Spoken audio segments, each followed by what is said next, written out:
Hello बच्चों, मैं विश्वजीत गिरी। आप सभी का स्वागत है मेरे से प्यार यूट्यूब चैनल एजी ऑनलाइन स्टडी में।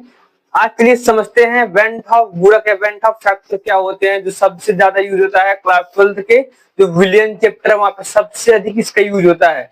आइए उसको समझते हैं है क्या चीज और कैसे इसका उपयोग करते हैं। चलिए सबसे पहले समझेंगे इसका डिफिनीशन क्या होते हैं। लिखा है it is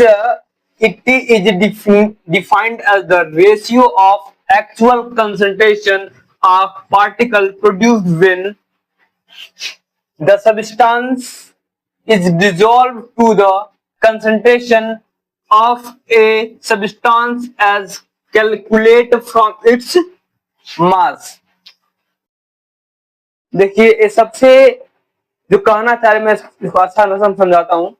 ये कहना चाह रहा है वेंट ऑफ फैक्टर वो चीज बताता है, जैसे मान लीजिए मेरे पास कोई सब्सटेंस है, किसी लिक्विड में डिसॉल्व किया, उसके कण उसके पार्टिकल के नंबर है कितने हुए या और कितने थे।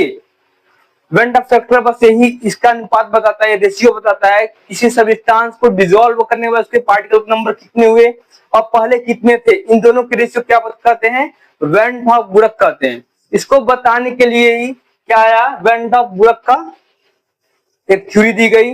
इसे देखिए और क्या समझ सकते हैं, इसका फॉर्मूला क्या है, इसका मैथमेटिकल टर्म कैसे देखते हैं। लिखा है i actual number of particle ions, actual number of particles ions और molecule after dissociation and association. इसका मतलब मान लीजिए कोई चीज कोई मॉलिक्यूल है, आप किसी सोल्यूशन में डालते हैं तो दो कंडीशन है, या तो टूटेगा या तो जुड़ेगा या तो कुछ भी नहीं होगा। तो यहाँ पे दो कंडीशन में संख्या घट बढ़ सकती है, या तो क्या होगा एसोसिएशन होगा या तो क्या होगा डिसोसिएशन होगा। कोई चीज डिसोसिएट होता है मतलब क्या होता है, टूटता है। क्या होता है, टूटता है। इसे कहते हैं क्या, वियोजन। क्या कहते हैं, वियोजन। जहां कोई चीज जुड़ता है उसे क्या कहते हैं, संगुणन। क्या कहते हैं, संगुणन। तो वहां पे आपको पढ़ाया जाता है कि मतलब कितना संगुणन हुआ कितना वियोजन हुआ, उसे कहते हैं डिग्री ऑफ एसोसिएशन या डिग्री ऑफ डिसोसिएशन। उसके बाद से इसको और एलाबोरेट किया गया तो कहा गया ऑब्जर्व एक्सपेरिमेंटल कॉलिगेटिव प्रॉपर्टी। अब एक क्या होता है कॉलिगेटिव प्रॉपर्टी, मैं आपके अगले वीडियो में बताऊंगा कॉलिगेटिव प्रॉपर्टी क्या होता है। कि ऑब्जर्व मतलब जो मेजर किया गया, एक्सपेरिमेंट करके मेजर किया गया। कैलकुलेटेड थ्योरेटिकल कॉलिगेटिव प्रॉपर्टी, जो पहले से प्रॉपर्टी उसकी वैल्यू दी गई है उसे देखिए कहीं भी अगर लिखा हो कैलकुलेटेड या थ्योरेटिकल, इसका मतलब कोई वैल्यू आपको दिया गया होगा, और कहीं भी लिखा हो ऑब्जर्व या एक्सपेरिमेंटल, वो आपको एक्सपेरिमेंट करके निकालना पड़ता है। तो ऑब्जर्व वैल्यू और कैलकुलेटेड वैल्यू का जो रेशियो होता है वो भी क्या कहलाता है, वेंट ऑफ गुणक कहलाता है। अगला इसका क्या फॉर्मूला है, नॉर्मल मोलर मास बटे एबनॉर्मल मोलर मास। अब एबनॉर्मल मोलर मास क्या होता है, जिससे मान लीजिए मैं कोई सब्सटेंस, जैसे एग्जांपल दिया जाता है इसको समझाने के लिए बेंजीन और एस्टिक एसिड। अब किसी भी एस्टिक एसिड को बेंजीन में आप डालेंगे तो एस्टिक एसिड क्या होता है, अपना डाइमर बनाता है। डाइमर बनाने से क्या होता है, उसके जो भी एक गुच्छा होता है उसके जो मास होते हैं उसके पहले मास से डबल हो जाते हैं। तो वहां पे मॉलिक्यूल जुड़ने पर उसका मास क्या हो जाता है, बढ़ जाता है, जो सामान्य से ज्यादा हो जाता है। इसलिए कहते हैं क्या, एबनॉर्मल मोलर मास। जैसे मान लीजिए मेरे पास एक अगर एस्टिक एसिड के एक कण है तो 60 होता है, जब दो हो जाएंगे 60 120 हो जाएगा। जब हम बेंजीन में एस्टिक एसिड को डालते हैं, जब उसको देखते हैं तो वहां पे डाइमर फॉर्म हो गया होता है। डाइमर फॉर्म होने से उसके एक एक कण का जो मास होता है वह 120 हो जाता है, जब कितना होना चाहिए, 60 होना चाहिए। इसीलिए वो क्या कहलाया गया, एबनॉर्मल। इसको समझने के लिए सबसे अच्छे से क्या बताया गया, वेंट ऑफ फैक्टर बताया गया। अब देखिए वेंट ऑफ फैक्टर जो है उसका जो वैल्यू होता है तो डिपेंड करता है कि इलेक्ट्रोलाइट कैसे हैं। इलेक्ट्रोलाइट कैसे हैं, इलेक्ट्रोलाइट भी और इंटरेक्शन में कैसा हो रहा है, वो टूट रहे हैं कि जुड़ रहे हैं, या तो ना ही टूट रहे हैं ना ही जुड़ रहे हैं। तो कहा जाता है कि जो टूटते हैं या जो जुड़ते हैं उन्हें इलेक्ट्रोलाइट कहते हैं, और जो दोनों नहीं होते हैं उन्हें नॉन इलेक्ट्रोलाइट कहते हैं। जैसे मान लीजिए मैं कहूँ ग्लूकोज है, ग्लूकोज क्या है, एक नॉन इलेक्ट्रोलाइट है। जबकि NaCl क्या है, KCl क्या है, ये सभी क्या है, इलेक्ट्रोलाइट है। इलेक्ट्रोलाइट भी दो प्रकार के होते हैं, उसे कहते हैं कि स्ट्रॉन्ग इलेक्ट्रोलाइट कहते हैं, एक वीक इलेक्ट्रोलाइट कहते हैं। स्ट्रॉन्ग क्या होते हैं, जैसे मान लीजिए कोई इलेक्ट्रोलाइट है, जो जैसे कोई भी सोल्यूट है उसको पानी में डाले और सोल्यूट के पार्टिकल पूरी तरह से डिसोसिएट हो गए तो सोल्यूशन बने, उसे कहेंगे स्ट्रॉन्ग इलेक्ट्रोलाइट। अब मेरे पास कोई सोल्यूट का पार्टिकल है, उसको मैं पानी में डाला या किसी लिक्विड में डाला, वो 5%, 2%, 3% टूटा, 100% नहीं टूटा, 5%, 2%, 3% टूटा, तो हम कहेंगे क्या है, वो वीक इलेक्ट्रोलाइट है।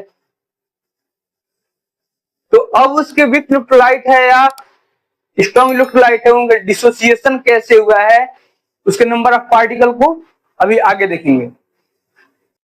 आइए सीखते हैं वेन डॉफ फैक्टर का कैलकुलेशन कैसे करते हैं, कैसे निकालते हैं जब कोई रिएक्शन में डिसोसिएशन हो रहा हो, किसी रिएक्शन में एसोसिएशन हो रहा हो, कैसे इसको वेन डॉफ फैक्टर निकालते हैं, तो समझते हैं।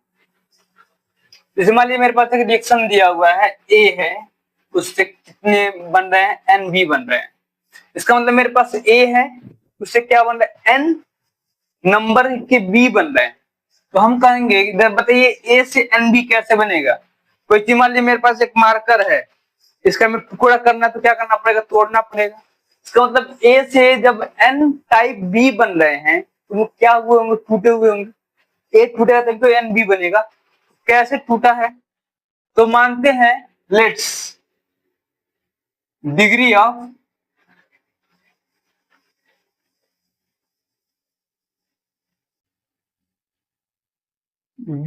डिसोसिएशन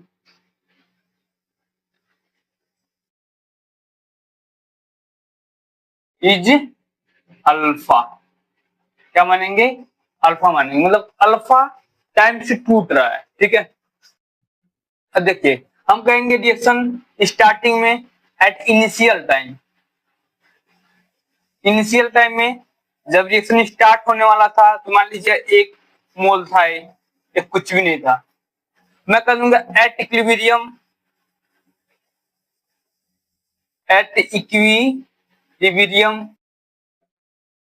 ये कितना मान लीजिए हो गया, ये अल्फा टाइम टूट गया तो 1 माइनस अल्फा हो जाएगा, ये एन अल्फा हो जाएगा। हम कहेंगे total number of particle, total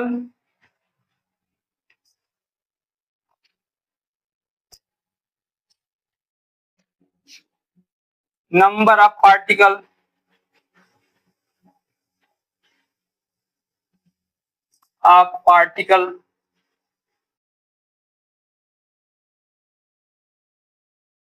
after dissociation. तो कितने हो जाएंगे, 1 minus alpha plus n alpha. हम कहेंगे total number of particle of before dissociation, total number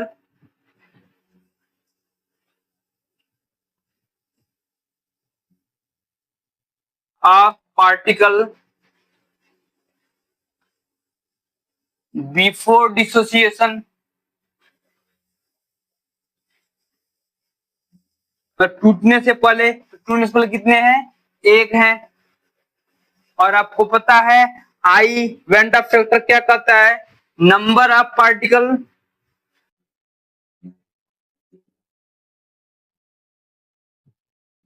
after dissociation या एसोसिएशन, डिसोसिएशन पढ़ रहे हैं, बटे नंबर ऑफ पार्टिकल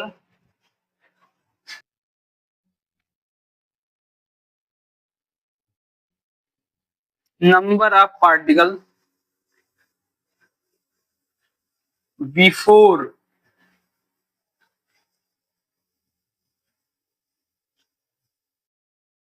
डिसोसिएशन। तो ऐसे में आप देखेंगे, जिसको सॉल्व करेंगे आप, वैल्यू पुट करेंगे तो 1 minus alpha plus n alpha बटे क्या हो जाएगा, 1। इसको सॉल्व करेंगे आप, कुछ वैल्यू इसका आई की वैल्यू आएगी 1 प्लस एन माइनस 1 अल्फा। इसको आपको याद रखना है। अब ये याद रखना है, इसके साथ एन क्या होते हैं, एक कितने पार्टिकल में टूटा है। एक पार्टिकल ए था, ये कितने में टूटा है, वह नंबर क्या कहलाती है, एन कहलाती है। कितने के रेट से टूट रहा है, कितना परसेंट टूटा है, वो क्या कहलाता है, अल्फा। इसे क्या कहते हैं, डिग्री ऑफ डिसोसिएशन। इसी साथ समझते हैं क्या डिग्री ऑफ एसोसिएशन में इवेंट ऑफ फैक्टर कैसे निकालते हैं, और आई यहाँ पे क्या है, इवेंट ऑफ फैक्टर है। चलिए ये सीखते हैं डिग्री ऑफ एसोसिएशन के बारे में। जैसे मान लीजिए मेरे पास T बराबर 0 पे या एक पार्टिकल या एक मोल है, और ये कितना होता है, ये रिएक्टेंट होता है, प्रोडक्ट होता है। तो रिएक्टेंट स्टार्टिंग में होता है, प्रोडक्ट तो स्टार्टिंग में 0 होता है, इसलिए वहां पे रिएक्टेंट क्या है, 1 मोल है या 1 मॉलिक्यूल है। कितना हो गया है, AN है, AN 0 है। हम कहेंगे T इक्विलिब्रियम पे, क्या कहेंगे, T इक्विलिब्रियम पे। अब हम कहेंगे यहाँ पे क्या हो रहा है, कोई चीज जुड़ रहा है। देखिए एन, यहाँ पे एन मतलब ये है, एन पार्टिकल है। अब बाद में जुड़ क्या हो गया, एक यूनिट बन गया है।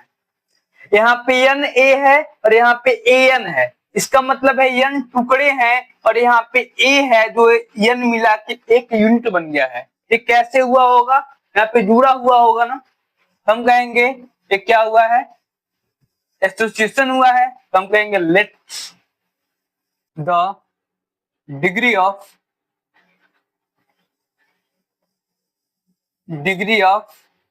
Association is alpha. तो हम कहें, देखिए अल्फा गुना जुड़ गया है, तो कितने हो गए, अल्फा बट्टे एन हो गए।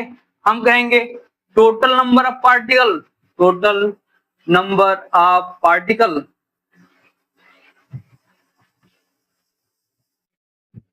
After association.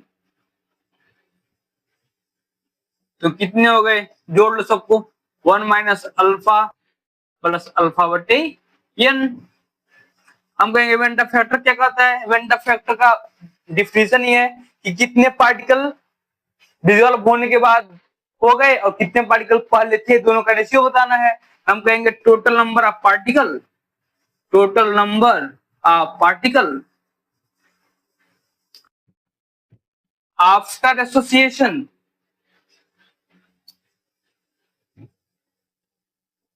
बटे टोटल नंबर ऑफ पार्टिकल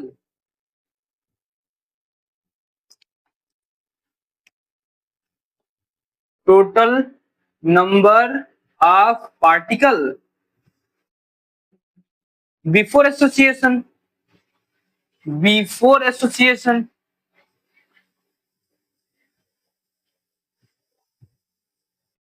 देखिए पहले कितने थे, जुड़ने से पहले कितना था, एक था, उसके बाद कितने हो गए, 1 माइनस अल्फा प्लस अल्फा बटे एन हो गए। इसका वैल्यू पुट कर देंगे, आई बराबर क्या हो जाएगा, 1 माइनस अल्फा प्लस अल्फा बटे एन बटे कितना हो गया 1। तो इसको आप सॉल्व करेंगे ना, इसको आप सॉल्व करेंगे, इसको आपको याद भी रखना है।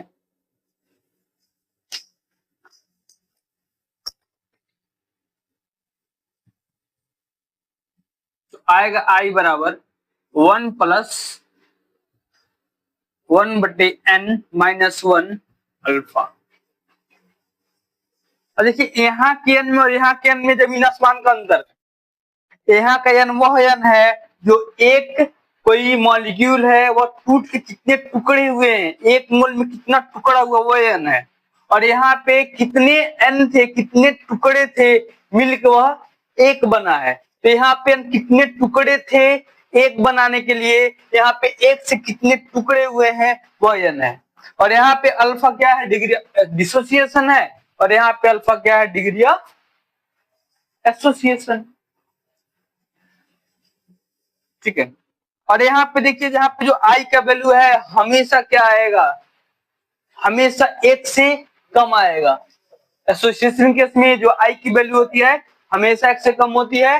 डिसोसिएशन का केस होता है जो आई की वैल्यू होती है हमेशा एक से ज्यादा होती है। ये आपका की पॉइंट है। अब इवेंट ऑफ फैक्टर के द्वारा कॉलिगेटिव प्रॉपर्टी जो भी सवाल बनते हैं, जो भी बनाए जा सकते हैं, हम लोग अगले वीडियो में डिस्कस करेंगे। देखिए आपके बोर्ड में इससे रिलेटेड डेरिवेशन तो नहीं, एमसीक्यू आता है और बढ़िया डिस्क्रिप्टिव क्वेश्चन भी पे आते हैं कि मैंने अल्फा 20% दे दिया, मान लीजिए KCL है या जो भी है, उसका कैसे वेंट ऑफ फैक्टर निकालेंगे। अब वेंट ऑफ फैक्टर से खेलता है पराशर दाब के निकाल, जितनी भी कॉलिगेटिव प्रॉपर्टी सब पे खेल सकता है। मैं सब पे सभी पे आधारित ऐसा एक सवाल कराऊंगा जिससे सब टॉपिक को आप समझ सकते हैं, ठीक है ना।